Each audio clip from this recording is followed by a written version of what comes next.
Hello दोस्तों, रिदुराज classes में आपका स्वागत है। आज अपन पढ़ने वाले हैं व्यंजन संधि। इससे पहले वाली क्लास में अपन ने स्वर संधि कंप्लीट की थी। आइए शुरुआत करते हैं व्यंजन संधि। संधि मुख्यतः आपके तीन प्रकार की होती है। संधि किसे कहते हैं? दो वर्णों के मेल से उत्पन्न विकार या परिवर्तन को संधि कहते हैं। यानी कि आपका जो प्रथम शब्द है उसका अंतिम वर्ण और दूसरा शब्द है उसका प्रथम वर्ण, उनका जो मेल है उनसे उत्पन्न जो सार्थक शब्द है, सार्थक शब्द बनता है, परिवर्तित शब्द, वही आपका संधि कहलाता है। स्वर संधि में अपन ने पढ़ा था स्वर के साथ स्वर का मेल होता है, और व्यंजन संधि में यहाँ अपन देखेंगे, ये आपकी कंडीशन दी गई है कि व्यंजन के साथ अगर स्वर का मेल हो, स्वर के साथ व्यंजन का मेल हो, या फिर व्यंजन के साथ व्यंजन का मेल हो, इन सब के मेल से परिवर्तित जो शब्द होगा वो ही आपका व्यंजन संधि के अंतर्गत आता है। यहाँ आप संधि के तौर पर अपन देख सकते हैं कि सर्वाधिक प्रश्न जो आपसे पूछे जाते हैं परीक्षा में वो आपके स्वर संधि से पूछे जाते हैं। व्यंजन संधि मुख्यतः आपके एक तो संधि के प्रश्न, उसके अलावा आपके शब्द शुद्धि या वर्तनी शुद्धि में भी इसका महत्वपूर्ण योगदान रहता है। आइए शुरुआत करते हैं। सबसे पहले जानेंगे सबसे पहले अपन जानेंगे व्यंजन संधि में किन किन व्यंजनों का उपयोग इसमें व्यंजन संधि के अंतर्गत आता है। संधि किन किन व्यंजनों की होती है? यह आपके मुख्यतः जो व्यंजन दिए गए हैं, आपके 33 व्यंजन दिए गए हैं, और कुल मिला के ये आपके 25 जो आपके स्पर्श व्यंजन है, 4 आपके अंतस्थ, 4 आपके ऊष्म व्यंजन, इन सब से मिला के आपके व्यंजन संधि बनने वाली है। यहाँ आपको ध्यान रखना है, आगे जब अपन संधि पढ़ेंगे व्यंजन संधि, उसमें आपको वर्ग का विशेष तौर पे ध्यान रखना है। ये आपका क वर्ग है, च वर्ग, ट वर्ग, त वर्ग और प वर्ग। क वर्ग के अंतर्गत आपके जो ये आता है वर्ग, ये आपका एक हो गया, वर्ग हो गया। ऐसे ही आपका ये प्रथम, द्वितीय, तृतीय, चतुर्थ और पंचम, ये भी आपका एक वर्ग है। जैसे कि आपका दिया गया है, ये प्रथम वर्ग है, ये आपका द्वितीय, ये आपका तृतीय, चतुर्थ और पंचम, ये आपके वर्ग दिए गए हैं। आइए शुरुआत करते हैं व्यंजन संधि की। पहला नियम क्या कहता है कि वर्ग के पहले वर्ण का तीसरे वर्ण में परिवर्तन। यहाँ आपको परिभाषा दी गई है, किसी वर्ग के पहले वर्ण का मेल किसी स्वर अथवा तीसरे चौथे वर्ण अथवा अंतस्थ वर्ण से होने पर पहला वर्ण अपने तीसरे वर्ण में परिवर्तित हो जाएगा। पहला वर्ण है अपने तीसरे वर्ण में परिवर्तित हो जाएगा, उसे अपन देख सकते हैं। जैसे ये आपका प्रथम वर्ग क च ट त प, प्रथम वर्ग, इनका जो मेल है आपके घोष व्यंजन बोल सकते हैं। आपको जो दूसरा और तीसरा यहाँ आपको दिया गया, दूसरा और तीसरा वर्ण, दूसरा और तीसरा आपके घोष व्यंजन के अंतर्गत आता है। जैसे कि आपके य र ल व ह, ये आपके अंतस्थ व्यंजन हो गए। आपके कोई भी स्वर अगर इनसे मेल होता है तो आपका जो क परिवर्तित हो जाएगा अपने वर्ग के तीसरे वर्ण में। गम, च परिवर्तित हो जाएगा आपके जम, ट परिवर्तित हो जाएगा आपका डम, प परिवर्तित हो जाएगा आपके दम, और प परिवर्तित हो जाएगा आपके तीसरे वर्ण यानी कि बम। इसको अपन सारणी में देख सकते हैं। जैसे कि आपको दिया गया है कि प्रथम वर्ण, ये आपका प्रथम वर्ग है। प्रथम वर्ग के बाद अगर कोई तीसरा या चौथा, ये दोनों आ जाए, या फिर आपके अंतस्थ व्यंजन या आपके कोई इसके साथ में आपके कोई स्वर आ गया, तो क्या होगा, जो आपका जो प्रथम वर्ण है वो परिवर्तित होके तीसरे वर्ण में परिवर्तित हो जाएगा। यानी कि क जो है आपके, क किस में परिवर्तित हो जाएगा, आपके तीसरे वर्ण यानी कि ग में परिवर्तित हो जाएगा। उसी प्रकार च जम, त डम, त दम और प आपके ब में परिवर्तित हो जाएगा। आइए इनको कुछ उदाहरण से समझते हैं। पहला उदाहरण आपको यहाँ दिया गया है, जगत प्लस ईश। यहाँ आपका जो पहला जो पहले शब्द का जो अंतिम वर्ण है वो आपका है त। त के बाद में आपका जो स्वर दे दिया गया है, यहाँ पे ई दे दिया गया है। त अपने तीसरे वर्ण में परिवर्तित हो जाएगा, तो ये परिवर्तित हो जाएगा आपके त में परिवर्तित हो जाएगा। नया शब्द बन के आएगा आपके जगदीश। ये आपके नया शब्द परिवर्तित शब्द है। वैसे ही आपके वाक प्लस ईश क्या किस में परिवर्तित हो जाएगा, ग में, अपने तीसरे वर्ण में। तो आपका जो नया शब्द बन जाएगा वागीश। अगला शब्द है अच प्लस अंत। यहाँ आपका च दिया गया है, क्या किस में परिवर्तित हो जाएगा, च अपने तीसरे में जय में परिवर्तित हो जाएगा तीसरे वर्ण में, तो आपका नया शब्द बन के आएगा अजंत। ऐसे ही कृत प्लस अंत, तय किस में परिवर्तित हो रहा है आपके तीसरे वर्ण यानी द म, तो ये आपका हो जाएगा कृदंत, नया शब्द बन जाएगा कृदंत। आगे चलिए देखते हैं कुछ उदाहरण दिए गए हैं। भगवत प्लस गीता, तय किस में परिवर्तित हो जाएगा द में परिवर्तित हो जाएगा आपका त, तो ये आपके शब्द बन जाएगा भगवत गीता। भगवद गीता। दिक प्लस भ्रम, आपका कैप इस परिवर्तित हो जाएगा आपके ग में, तो ये आपके शब्द हो जाएगा दिक दिग्भ्रम। ये दिक प्लस विजय, आपकी इस शब्द में आपको विशेष तौर पे ध्यान देना है कि ये आपके शब्द जैसे कि क ग में परिवर्तित हो रहा है अपने तीसरे वर्ण में ग में, तो ये इस प्रकार लिखा जाएगा। कुछ एक बार लिख देता हूं, दिग प्लस विजय, ये आपका शब्द है दिग्विजय। दिग्विजय शुद्ध रूप कैसा लिखा जाएगा, इनको अगर मिला के अपन लिखना चाहें तो आपका शुद्ध रूप हो जाएगा दी, और ये आपका जो ई इधर आके ग को सहारा दे देगा और आपके हो जाएगा दिग्विजय। ध्यान रखना ये शब्द शुद्धि में आपके बार बार पूछा जाने वाला शब्द है दिग्विजय। ऐसे ही आपकी शुभ प्लस अंत, पैकिश में परिवर्तित हो जाएगा बम अपने तीसरे वर्ण, तो आपका शब्द हो जाएगा शुभन। अगला है अप प्लस द, आपका अब्द हो जाएगा, शब प्लस द आपका हो जाएगा शब्द। अगला शब्द है आपके षट प्लस यंत्र, पैकिश में परिवर्तित हो जाएगा ड में, तो आपका हो जाएगा षड्यंत्र। षड्यंत्र। सत प्लस व्यवहार हो जाएगा आपका द में परिवर्तित होके सदव्यवहार। अगला नियम है अघोष व्यंजन संधि। पहले तो था अपन ने घोष व्यंजन संधि पढ़ी थी, घोष उसके बाद में अघोष। अघोष क्या है, द के बाद में अगर अघोष कोई भी वर्ण आ जाए क त थ प और श, तो द आपका परिवर्तित हो जाएगा किसमें, त में परिवर्तित हो जाएगा। कुछ उदाहरण देखिए, जैसे दिया गया विपद प्लस काल, ये द आपके द के बाद में अघोष वर्ण आया है क, अघोष वर्ण आपके क्या आया है क, तो ये परिवर्तित हो जाएगा त में परिवर्तित हो रहा है, तो आपके नया शब्द बन के आएगा विपत काल, ये आपका नया शब्द बन जाएगा। उसी प्रकार उद प्लस कोच, ये आपका द त में परिवर्तित हो जाएगा, तो ये आपका नया शब्द बन जाएगा उत्कोच। अगला है उद प्लस स्थान, ये आपका नया शब्द है जो है स्थान, त आपके त में परिवर्तित हो जाएगा, तो आपके ये जो शब्द बन के आएगा, नया शब्द बन जाएगा आपका उत्थान। उद प्लस तेजक द का त में, तो आपका परिवर्तित हो जाएगा उत्तेजक। अगला शब्द है संसद प्लस सत्र, ये तय में परिवर्तित होकर आपका संसद सत्र हो जाएगा। उद प्लस सव, तय में परिवर्तित होकर आपका हो जाएगा उत्सव। अगला शब्द है आपके उद प्लस पादन, ये आपका द परिवर्तित हो जाएगा किसमें, तय में, तो उत्पादन बन गया आपका उत्पादन।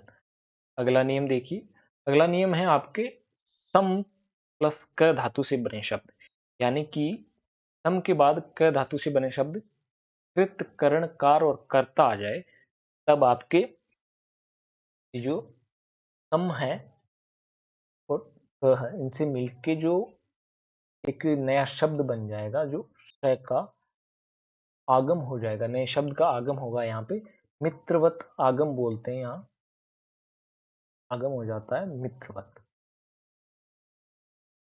मित्रवत आगम हो जाएगा और सम का आपके अनुस्वार हो जाएगा, सम आपके परिवर्तित हो जाएगा अनुस्वार में। आइए कुछ उदाहरण देखते हैं। यहाँ दिया गया है सम प्लस कृत, यहाँ आपका अनुस्वार है जो पूर्व वर्ण के ऊपर आ जाएगा, जैसे कि आपको दिया गया है सम प्लस कृत, म और क्र से मिलके जो स का आगम हो जाएगा यहाँ पे, और आपके ये शब्द बन जाएगा संस्कृत। यहाँ आपको दिया गया है जो आपका अनुस्वार है जो पूर्व वर्ण पे आ जाएगा, आपके शब्द शुद्ध शब्द है संस्कृत। जैसे ही सम प्लस कार तो ये आपका हो जाएगा संशय का आगम, संस्कार। अगला शब्द है शम प्लस करण, तो ये आपका हो जाएगा संस्करण। वैसे ही अगला शब्द है सम प्लस कर्ता, तो आपके हो जाएगा संस्कर्ता। संस्कर्ता, ये आपके अनुस्वार आ जाएगा। यहाँ आपको विशेष तौर पे ध्यान देना है कि इन सभी शब्दों में श का आगम हुआ है, मित्रवत आगम हो जाता है, और जो अनुस्वार है आपके पूर्व शब्द के पूर्व वर्ण के ऊपर आ जाएगा, तो आपके शब्द बन जाएगा। अगला नियम देखिए, अगला है आपके परि प्लस कृत धातु से बने शब्द। कृत धातु अपन ने जाने पढ़ी थी, कृत, करण, कार और कर्ता। परि के बाद कोई भी कृत धातु आए तो ये आपका मूर्धन्य श का आगम हो जाएगा, मित्रवत। जैसे कुछ उदाहरण है, परि प्लस कृत। यहाँ आपको शब्द में कोई भी परिवर्तन नहीं होगा, शब्द ऐसा का ऐसा आपके यहाँ हो जाएगा परि, और मित्रवत इसका आगम परिष्कृत। ये आपका नया शब्द बन जाएगा परिष्कृत। वैसे ही परि प्लस कार आपके परिष्कार, परिष्कार। परि प्लस करण तो बन जाएगा परिष्करण।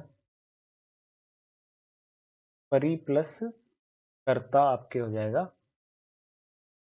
परिष्कर्ता।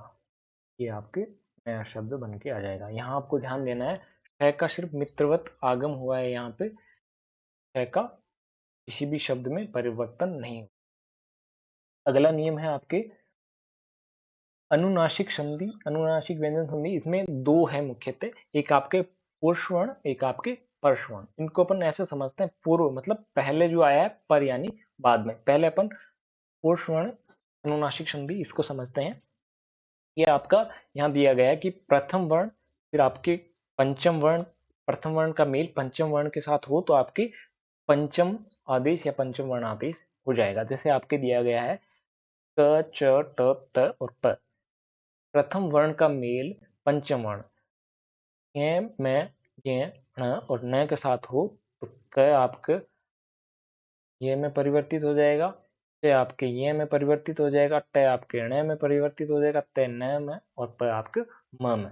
कुछ उदाहरण देख लेते हैं अपन इसके। यहाँ दिया गया है आपको वाक प्लस मैं। वाक प्लस मैं, यहाँ आपको क के बाद में पंचम वर्ण दिया गया है मैं, तो ये किस में परिवर्तित हो जाएगा, आपके पंचम वर्ण में परिवर्तित होके जो क वर्ग का पंचम वर्ण है उसी वर्ग के पंचम वर्ण में होगा, ये हो जाएगा। तो इसका शुद्ध रूप लिखेंगे अपन, ये हो जाएगा वांग्मय। ये आपका शुद्ध रूप है वांग्मय। उसी प्रकार अप प्लस मैं, ये आपका प पंचम वर्ण में परिवर्तित होगा ने, ये आपका अप प्लस में शब्द बन के आ जाएगा अमय। उसी प्रकार उत प्लस मूलन आपके उन्मूलन हो जाएगा। दिक प्लस में दिंग में, दिक प्लस नाथ दिंगनाथ। शत प्लस मति सन्मति हो जाएगा, उत प्लस मति उन्मति हो जाएगा। शट प्लस मति आपके पंचम वर्ण हणे में परिवर्तित हो जाएगा, षणमति हो जाएगा। और षट प्लस मार्ग षणमार्ग। अगला नियम देखेंगे, अगला नियम है आपके पर्शवर्ण। पर्शवर्ण मतलब कि आपके पर मतलब पीछे, प्रथम वर्ण आपके आएगा कोई भी, आपके यहाँ दिया गया है म दिया गया है, उसके बाद में वर्गीय वर्ण आपके यहाँ पे वर्गीय, ध्यान रखना है कि क वर्ग का कोई भी वर्ण आ जाए, म के बाद म का मेल क वर्ग के किसी भी, च वर्ग के किसी भी, ट वर्ग के, त वर्ग के, प वर्ग के किसी भी वर्ण के साथ, जैसे कि क ख ग घ, किसी भी वर्ण वर्ग के पूरे वर्ग के किसी भी वर्ण के साथ अगर मेल होता है तो क ये में परिवर्तित हो जाएगा, च ये में, त ण म, त न म, और प आपका परिवर्तित हो जाएगा म म। और दूसरा जो आपके वैकल्पिक जो है बनने वाला है, जो आपका उदाहरण है वो अनुस्वार वाला उदाहरण बनेगा। एक तो आपके पंचम वर्ण, दूसरा आपके अनुस्वार का, दोनों इसमें बन सकते हैं। आइए कुछ उदाहरण देखते हैं इसके। यहाँ आपको शब्द दिया गया है सम प्लस भी, यहाँ आपके आ गया म, ये आपका आ गया मैं के बाद मेल हो रहा है ध का। ध आपके किस वर्ग के अंतर्गत आता है? आपके त वर्ग। आपको विशेष तौर पे ध्यान रखना है, किसी भी वर्ग के अंतर्गत किसी भी वर्ग का कोई शब्द आए तब आपके जो ये परिवर्तित शब्द है वो अपने पंचम वर्ण में या अनुस्वार वर्ण में परिवर्तित हो जाएगा। तो आपका जो नया शब्द बन के आएगा वो आपके हो जाएगा, एक तो म का पंचम वर्ण हो जाएगा आपका न, ये आपका हो जाएगा संधि। और दूसरा आपका है, इसको अपन विकल्प के तौर पर ऐसे भी लिख सकते हैं, ये भी आपका संधि शब्द का शुद्ध रूप है। ऐसे एक शब्द और है दम प्लस ड। यहाँ आपको विशेष तौर पे ध्यान देना है कि ये आपका ड किस वर्ग के अंतर्गत आता है? ट वर्ग। ट वर्ग का जो पंचम वर्ण है वो आपका हो जाएगा ण। तो ये आपका शब्द बन के आएगा, एक तो आपके दंड, दूसरा आपकी जो है अनुस्वार वाला शब्द बन के आ जाएगा दंड। इसी प्रकार आपको ध्यान रखना है सम प्लस देश, एक तो आपके हो जाएगा संदेश, दूसरा हो जाएगा आपके संदेश पंचम वर्ण। इसी प्रकार सम प्लस ताप, ये हो जाएगा आपके संताप, एक तो अनुस्वार, दूसरा उदाहरण आपके हो जाएगा संताप। या तो ही अपने पंचम वर्ण में या फिर अनुस्वार वाले उदाहरण के तौर पर लिखा जाएगा। जैसे अलम प्लस कार, एक तो लिखा जाएगा आपके अलंकार, दूसरा आपके अपने परिवर्तित हो जाएगा गे में परिवर्तित होके ये लिखा जाएगा आपके अलंकार। ये आपका शुद्ध शब्द है, दोनों ही आपके शुद्ध शब्द है। अगला है सम प्लस गठन। सम प्लस गठन, तो ये हो जाएगा आपके संगठन, और दूसरा शब्द है आपके जो बन के आएगा संगठन। आगे कुछ उदाहरण आपको दिए गए हैं, इसी प्रकार इनको करना है। यहाँ दिया गया सम प्लस कलन, ये आपने पंचम वर्ण में परिवर्तित हो जाएगा गिम, ये आपके शब्द हो जाएगा संकलन। या तो आप इसे ऐसे लिख सकते हैं, नहीं तो आप इसे कलन, ये आपका अनुस्वार वाला उदाहरण हो जाएगा संकलन। एक है आपके सम प्लस किरण, इसी को भी आप संकीर्ण या फिर आपका अनुस्वार वाला उदाहरण संकीर्ण लिख सकते हैं। सम प्लस संप्रदाय, ये आपका हो जाएगा संप्रदाय। चम प्लस चल, ये तो अपन लिख सकते हैं इसको, ये अनुस्वार वाला उदाहरण चंचल। दूसरा आपके ये अपने पंचम वर्ण में परिवर्तित हो जाएगा, दूसरा आप है चंचल, ये भी अपन इससे लिख सकते, ये भी इसका शुद्ध रूप है। इसी प्रकार आपको लिखना है सम प्लस जीवनी, सम प्लस कल्प, अलम प्लस कृत, अलम प्लस कृत हो गया ये आपके मृत्युम प्लस जय। ये उदाहरण आपको स्वतः ही करना है। आइए अगला नियम है आपके, अगला ये आपको यहाँ ध्यान रखना है, एक शब्द है यहाँ दिया गया है किम प्लस नर। किम प्लस नर, यानी कि आपको यहाँ विशेष तौर पे ध्यान देना है इस शब्द में कि आपका ये पंचम वर्ण है, उसके बाद में आपका न, यानी कि ये तय वर्ग का है, ये तय वर्ग के अंतर्गत आता है। तय वर्ग का पंचम वर्ण ही यहाँ पे दे दिया गया है। तो एक शब्द तो अपन यहाँ लिख सकते हैं कि ये आपका हो गया किन्नर पंचम वर्ण, और दूसरा अपन लिखते थे किन्नर। यहाँ आपको ध्यान देना है कि इसमें जो पंचम वर्ण के का मेल अगर पंचम वर्ण के साथ हो तो वहां सिर्फ और सिर्फ पंचम वर्ण ही आएगा। तो ये आपका जो रूप है किन्नर पंचम वर्ण वाला, यही लिखा जाएगा। ये जो आपका अनुस्वार वाला उदाहरण है में नहीं लिखा जाएगा, ये आपका अशुद्ध रूप माना जाएगा। उसी प्रकार आपके एक शब्द है सम प्लस मान, यहाँ आपको पंचम वर्ण ही दिया गया है, तो इसमें ये ही लिखा जाएगा सम्मान, शुद्ध रूप है सम्मान ही लिखा जाएगा, आपके अनुस्वार वाला उदाहरण नहीं होगा। यहाँ पे विशेष तौर पे ध्यान देना है आपको कि पंचम वर्ण के साथ अगर पंचम वर्ण का मेल होता है न के साथ न का, म के साथ म का, ये का, य के साथ य का और ण के साथ ण का अगर मेल होता है तो अनुस्वार वाला उदाहरण आपको ध्यान रखना है, इनमें नहीं बनेगा पंचम वर्ण की योग। अगला है आपका म के साथ में अगर मेल हो, य, र, ल, व, श, श, स और ह का मेल हो तो इनमें पंचम वर्ण नहीं होगा, इनमें सिर्फ म परिवर्तित होगा अनुस्वार में।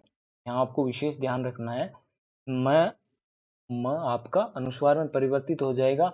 ये शब्द आपको दिए गए हैं, अंतस्थ और उष्म व्यंजन आपको दिए गए हैं, तो आपका पंचम वर्ण नहीं होगा, पंचम वर्ण का उदाहरण इसमें नहीं बनेगा, आपके अनुस्वार का ही उदाहरण बनेगा इसमें। तो आपको देखना है, जैसे शब्द दिया गया है आपको स्वयं प्लस वर, तो यहाँ आपके जो उदाहरण है, जैसे शब्द नया शब्द बन के आएगा, आपके हैं स्वयं में का अनुस्वार लग जाएगा और आपके वर याद, ये आपका शुद्ध रूप है स्वयंवर।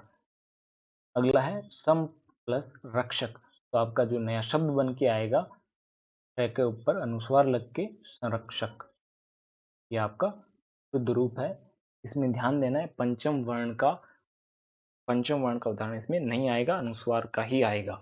अगर आपके मैं के साथ में अगर योग हो रहा है, अंतस्थ और उष्म व्यंजन का योग हो रहा है, तो आपके अनुस्वार ही आएगा। कुछ उदाहरण और देख लेते हैं इसके, जैसे यहाँ दिया गया आपको सम प्लस विधान, तो आपका नया शब्द बन के आएगा संविधान। अगला है सम प्लस हार, तो आपका हार हो जाएगा।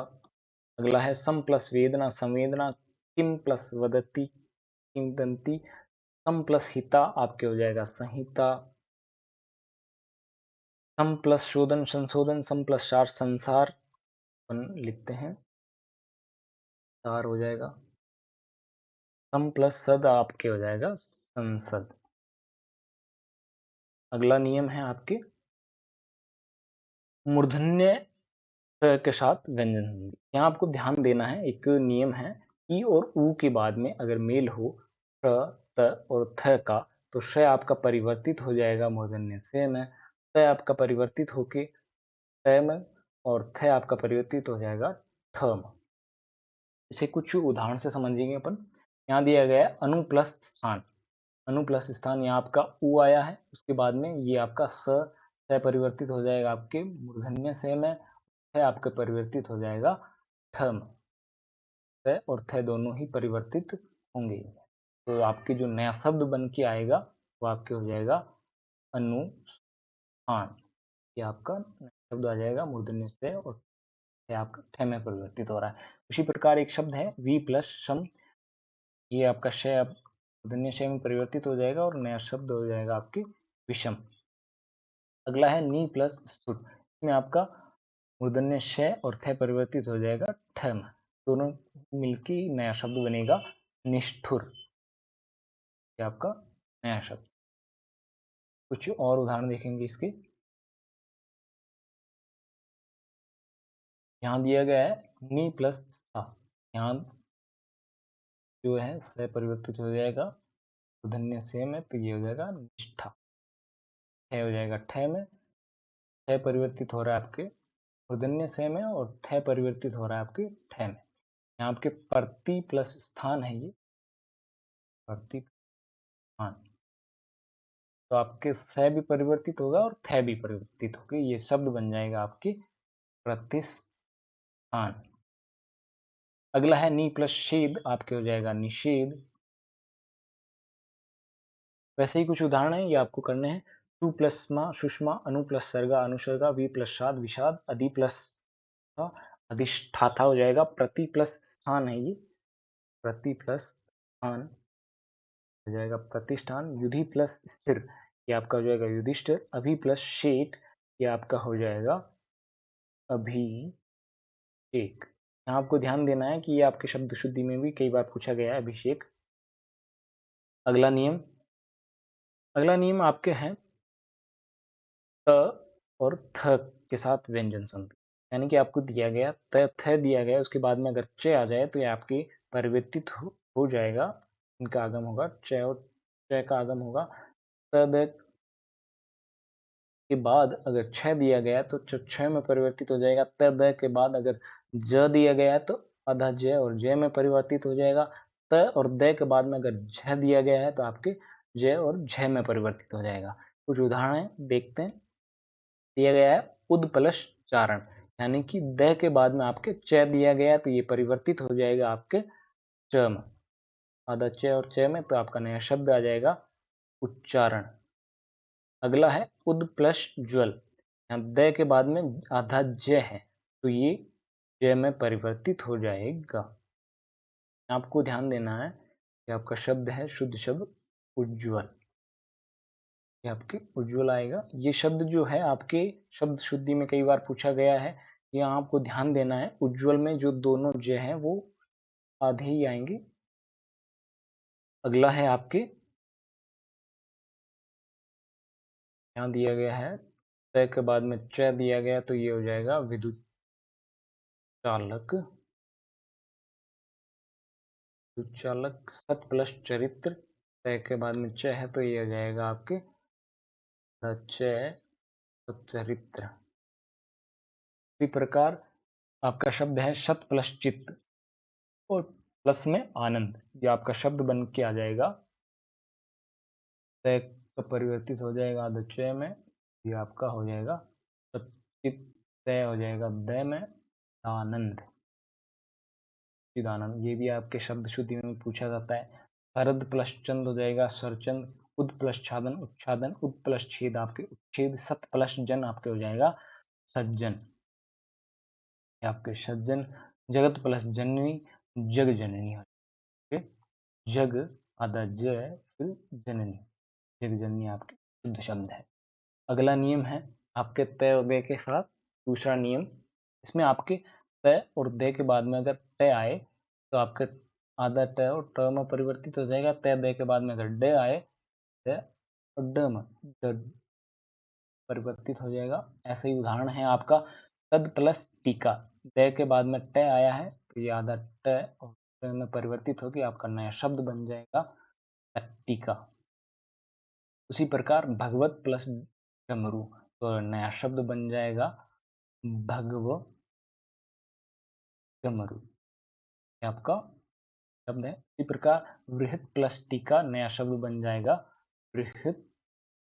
वृह आधा ट आपका परिवर्तित होकर टीका। उसी प्रकार अगला है आप तीसरा नियम है त और द के बाद में अगर ल आए तो आधा ल और ल में परिवर्तित हो जाएगा। त और द के बाद में अगर है आए तो आधा द और ध में परिवर्तित हो जाएगा। त और द के बाद में अगर श आए तो आपका आधा च और छ में परिवर्तित हो जाएगा।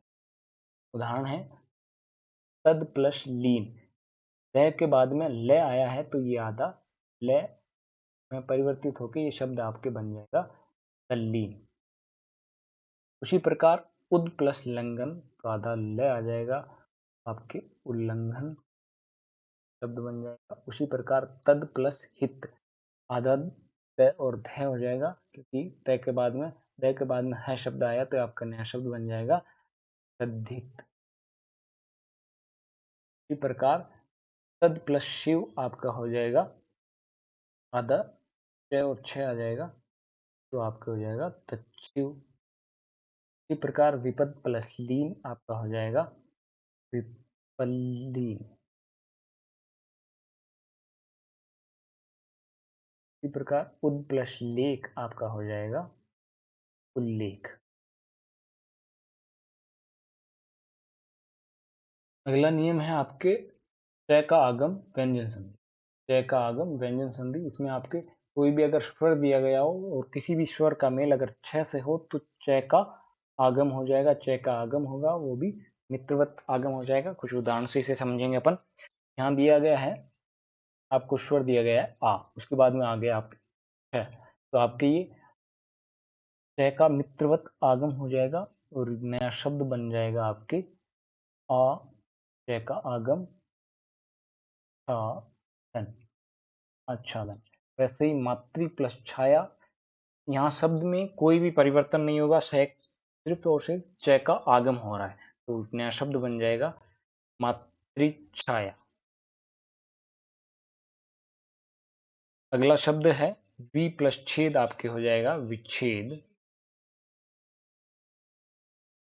उसी प्रकार प्र प्लस छन प्रछन, अंग प्लस छेद अंगछेद, पितृ प्लस छाया पितृछाया, वृक्ष प्लस छाया वृक्षछाया, प्रति प्लस छवि प्रतिछवि। ये आपके नया शब्द बन के आ जाएगा, प्रति का आगम छवि। किसी प्रकार का परिवर्तन नहीं होगा, जब भी मित्रवत आगम होगा तो उसी प्रकार शब्द बीच में आ जाएगा। अगला नियम है अहन। अहन शब्द के साथ व्यंजन संधि। अहन शब्द को ध्यान रखना है कि अहन के बाद में अगर र वर्ण हो, र वर्ण आ जाए अहन के बाद, अहन के बाद अगर रे वर्ण आए तो अहन का अहो आदेश हो जाएगा, अहो में परिवर्तित हो जाएगा, जैसे दिया गया है अहन प्लस रात्रि या रात्र, तो ये आपके नया शब्द बन के आएगा अहो रात्र। अहोरात्र या अहोरात्रि नया शब्द बन जाएगा। उसी प्रकार अहन प्लस रूप, अहन के बाद में रे वर्ण है तो ये आपका हो जाएगा अहोरूप, अहोरूप में परिवर्तित हो जाएगा। उसी प्रकार अहन के बाद अगर रे वर्ण के अलावा कोई दूसरा वर्ण हो तो अहन का अहर हो जाएगा, अहर आदेश हो जाएगा। तो यहाँ दिया गया आपको अहन प्लस पति, तो आपका हो जाएगा अहर पति, यह शब्द बन के आएगा अहर पति। अहन के बाद निशा दिया गया तो शब्द हो जाएगा अहर निशा, अहर निशा। अहरपति सूर्य को कहा जाता है। अगला नियम देखेंगे। अगला नियम है आपके नत्व व्यंजन संधि, यानी कि र, श, च, त्र और री के बाद अगर न आए तो न में परिवर्तित हो जाएगा। जैसे कि यहाँ एक शब्द दिया गया है उष प्लस न, यानी कि मूर्धन्य श के बाद अगर न आया है तो ये आपके जो न है ये परिवर्तित हो जाएगा, आपके न में परिवर्तित हो जाएगा तो आपका शब्द बन जाएगा उष्ण। कृष प्लस न आपके परिवर्तित हो जाएगा, न परिवर्तित होके कृष्ण में हो जाएगा। प्रा प्लस आंगन, यहाँ आपको न परिवर्तित हो गए प्रांगण। प्र प्लस नाम, न परिवर्तित होके प्रणाम हो गया। परि प्लस नति में आपका न परिवर्तित होके परिणति। अगला है आपके, ये आपका है व्यंजन लोप संधि। व्यंजन लोप संधि इसे अपन समझेंगे। यहाँ आपको विशेष तौर पे ध्यान देना है, एक तो परिभाषा पहले अपन पढ़ लेते हैं इसको। यहाँ दिया गया है कि मूल शब्द में नए व्यंजन वर्ग का लोप हो जाए। यहाँ आपको ध्यान रखना है, जैसा कि अपन देख रहे हैं यहाँ दिया गया व्यंजन लोप हो रहा है, तो नए व्यंजन का लोप हो रहा है मूल शब्द में। उसके बाद है मूल शब्द में नए से पूर्व ह्रस्व स्वर हो तो वो दीर्घ हो जाता है। मूल शब्द में अगर नए से पूर्व ह्रस्व स्वर है कोई भी तो वो दीर्घ रूप में परिवर्तित हो जाएगा। उसी प्रकार अगला है मूल शब्द अन्य शब्द के साथ संधि करता है। मूल शब्द जब अन्य किसी शब्द के साथ संधि करता है तो मूल शब्द की अंतिम मात्रा है वो ह्रस्व ही रहने वाली है। इसे अपन कुछ उदाहरण से देख के समझेंगे। जैसे ये आपका मूल शब्द है, मूल शब्द यहाँ आपको दिया गया है आत्मन। आत्मन, आत्मन में यहाँ आपको ध्यान देना है कि न का लोप करना, न का लोप होके अगर इसका दीर्घ रूप लिखेंगे आत्मन का, न का लोप हो जाएगा तो दीर्घ रूप हो जाएगा इसमें आत्मा। दीर्घ रूप आत्मन का आत्मा, न का लोप हो रहा है। उसी प्रकार इसको संधि करेंगे अन्य शब्द के साथ ज्ञान, आत्मन प्लस ज्ञान, तो आपका जो अंतिम शब्द की अंतिम मात्रा है वो न दीर्घ न होकर ह्रस्व ही रहने वाली है। तो आपका जो नया शब्द बन के आएगा आत्मन प्लस ज्ञान, तो आपका हो जाएगा आत्मज्ञान, आत्मज्ञान हो जाएगा। उसी प्रकार आपके शब्द है पक्षिण प्लस गण। पक्षिण गण, इसका न आया है तो जो दीर्घ रूप है वो हो जाएगा आपके पक्षी हो जाएगा। और पक्षिण और प्लस गण इसका संधि करेंगे तो ये अपने ह्रस्व रूप में ही रहेगा पक्षीगण। उसी प्रकार प्राणिन प्लस मात्र दीर्घ रूप हो जाएगा प्राणी और संधि रूप हो जाएगा आपके प्राणी मात्र। इसी प्रकार आपके हैं युवन प्लस राज, तो दीर्घ रूप हो जाएगा आपके युवा और युवन प्लस राज का करेंगे तो हो जाएगा आपके युवराज। उसी प्रकार कुछ उदाहरण और दिए गए हैं आपको। यहाँ आपको देखना है कि मूल शब्द ये आपके योगिन प्लस ईश्वर, अगर संधि करेंगे तो आपके योगीश्वर और दीर्घ रूप है आपके योगी। राजन प्लस कन्या, तो दीर्घ रूप हो जाएगा राजा और राजकन्या। राजन प्लस पुरुष, दीर्घ रूप आपका राजा और संधि रूप है आपका राजपुरुष। प्राणिन प्लस विज्ञान, दीर्घ रूप प्राणी, तो ये आपका हो जाएगा प्राणी विज्ञान। मंत्रिन प्लस मंडल, मंत्रिमंडल, आपका दीर्घ रूप मंत्री। विद्यार्थिन प्लस गण, आपका हो जाएगा विद्यार्थी गण और ये आपका दीर्घ रूप विद्यार्थी। ये आपकी व्यंजन संधि कंप्लीट हो गई है। आशा करते हैं कि ये वीडियो आपके लिए उपयोगी रही होगी। वीडियो अच्छा लगा हो तो वीडियो को लाइक ज़रूर करें, कमेंट करके ज़रूर बताएं कि आपको वीडियो कैसे लगी और अपने दोस्तों के साथ शेयर ज़रूर करें और चैनल को सब्सक्राइब कर लें ताकि और बेल आइकन ज़रूर दबा लें ताकि आपको अगला जो भी वीडियो है वितर्क संधि का आपको मिल जाए, उसका नोटिफिकेशन आपके पास मिल जाए। और इस क्लास की अगर PDF आप प्राप्त करना चाहते हैं तो यहाँ आपको टेलीग्राम लिंक दिया गया है डिस्क्रिप्शन